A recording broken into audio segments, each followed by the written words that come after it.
পুরান ঢাকার শাঁখারী বাজার, তাঁতি বাজার আর বাংলা বাজারের ব্যস্ত অলিগলি। বৈশাখের সূচনা লগ্নে হালখাতা নিয়ে ব্যবসায়ীরা। তাঁতিবাজার এলাকায় রয়েছেন সহকর্মী লিটন মাহমুদ, আরও জানাতে সরাসরি যুক্ত হচ্ছি তার সঙ্গে। লিটন, আমরা কিন্তু জানি যে নববর্ষের প্রথম দিনে হালখাতার যে বিষয়গুলো থাকে এবং সেই সঙ্গে কিন্তু নানা রকম অফারও দেয়।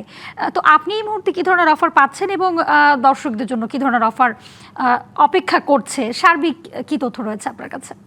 আপনাকে বাংলা নববর্ষের শুভেচ্ছা, শুভ নববর্ষ।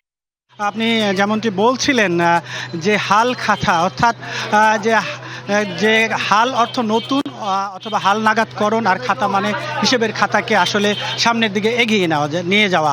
তো এই যে হালখাতা, যে আমরা এখন যে দোকানটির সামনে দাঁড়িয়ে আছি, বাংলার যে নতুন নববর্ষের উপলক্ষে বছরে ক্রেতা বিক্রেতার মাঝে তাদের ব্যবসায়িক যে লেনদেন, সেটিকে আসলে হাল নাগাদ করার যে খাতার যে প্রচলন বাংলায় আবহমান কাল থেকে চলে আসছে, সেটি কিন্তু এই মুহূর্তে আমরা একটু যদি দেখাতে চাই, একটু আগেই এখানে হাল নাগাদকরণের জন্যে যে মহান আল্লাহ তাআলার দরবারে তারা দোয়া মাহফিল আয়োজন করেছেন এবং এখানে বেশ কিছু ক্রেতা হয়েছে যারা আসলে যে দেনা পাওনা সেটি পরিশোধ করবার জন্য এখানে এসছেন। এবং আমরা যদি একটু দেখাতে চাই, এই মুহূর্তে দুজন ক্রেতা ভিতরে রয়েছেন, তাদের ছোট ছোট খাতাগুলো নিয়ে এসছেন, যেগুলোতে আসলে তাদের হিসেবগুলো লেখা রয়েছে এবং সেখানে তারা আসলে এই যে হাল নাগাদকরণের যে বিষয়টি, সেটি আসলে তারা পরিশোধ করবার জন্য এসছেন এবং এখানে হাল নাগাদ করবার জন্য মিষ্টি বিতরণ করা হচ্ছে, পাশাপাশি দেয়া হচ্ছে উপহার সামগ্রী।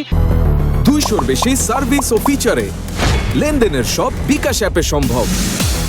আমরা যে এই মুহূর্তে যে দোকানটিতে দোকানে আসলে এই যে মিষ্টি তাদের যে ক্রেতা রয়েছে তাদেরকে দেওয়ার পাশাপাশি তারা আসলে এই যে ব্যাগ উপহার দিচ্ছেন। যদিও কালের আবর্তে এই যে হালখাতা সেটি আসলে এখন অনেকটাই জৌলস হারিয়েছে, তবে 100 বছরের যখন হাল খাতা যেটি শুরু হয়েছিল সেটি আমরা একটু জানবার চেষ্টা করি। এখানে আমাদের যে বিক্রেতা রয়েছেন, আপনাদের এবারের হাল খাতা আসলে কিভাবে পালন করছে, কেমন সাড়া পাচ্ছে? আলহামদুলিল্লাহ পাচ্ছি, ভালো ভরপুর ইনশাআল্লাহ। ক্রেতারা আইসা পড়তে মিষ্টি এই দেখার কথা বলেন দেন। এই যে যেমনটি জানাচ্ছিলেন ক্রেতা যে ব্যাপক তাদের সাড়া পেয়েছেন এবং এই যে হাল খাতার যে প্রক্রিয়া সেটি তারা এগিয়ে নিতে চান। যদিও তারা এখন যে ডিজিটাল যুগ, এই যুগে আসলে হালের যে খাতাকরণ সেটি যদিও কমে এসছে, তবে তারা চাচ্ছেন যে এটিকে আগামীতেও তারা সামনের দিকে এগিয়ে নিয়ে যাবেন। হাবিবা।